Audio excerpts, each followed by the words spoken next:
நதி என்றால் நுரையுண்டு, வாழ்வென்றால் குறையுண்டு. ஐப்பசி வந்தால் அடைமழை காலம், சிலராயுள் முழுதும் ஐப்பசி மாதம்.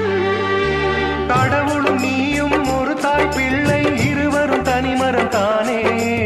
அவனுக்கும் உனக்கும் அன்னை இல்லை, அதனால் ஓரினம் தானே.